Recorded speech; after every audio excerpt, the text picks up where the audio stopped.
பண்ணிட்டு இருக்கீங்க? இவ்வளவு பேர் உள்ள வராங்க. இங்க பாருங்க, யாரு என்னன்னு தெரியாம மரியாதை இல்லாம பேசுறதெல்லாம் வச்சுக்க கூடாது. நாங்க விபி ஜுவல்லர்ஸ் ஃபேமிலி. எங்க வீட்டு பையனை புடிச்சிட்டு வந்தா நாங்க என்ன ஏதுன்னு கேட்காம இருப்போமா?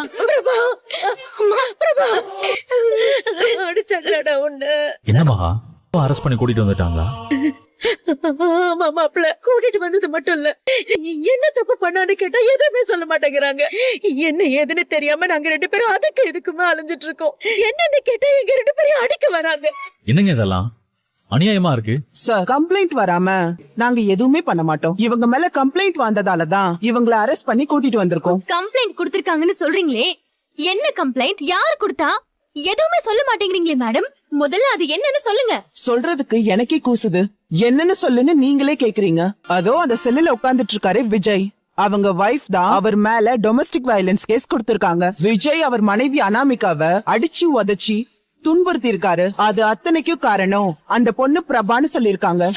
ஏன்னா இவங்க 2 பேருக்குள்ளயும் தப்பான ரிலேஷன்ஷிப் இருக்கிறதா சொல்லிருக்காங்க. போதுமா இல்ல இன்னும் டீடைல்ஸ் வேணுமா? எங்க போலீஸ்னா என்ன வேணாலும் பேசுவீங்களா? இதெல்லாம் உங்களுக்கே அடுக்குமா? உங்க கையில சட்டம் இருக்குன்றதுனால என்ன வேணா பண்ணுவீங்களா? மாமா, அத்தை கொஞ்சம் அமைதியா இருங்க. மேடம், யாரு மேல வேணாலும் என்ன பழி வேணாலும் போடலாம்னு நினைக்காதீங்க. அவங்க 2 பேருமே ஃப்ரெண்ட்ஸ், ரொம்ப நல்ல பசங்க. அவங்க நட்பை கொச்சப்படுத்தாதீங்க. இதெல்லாம் ரொம்ப தப்பு மேடம். இங்க பாருங்க சார், எனக்கு அவங்க ஆதாரத்தோட வீடியோ அனுப்பியிருக்காங்க.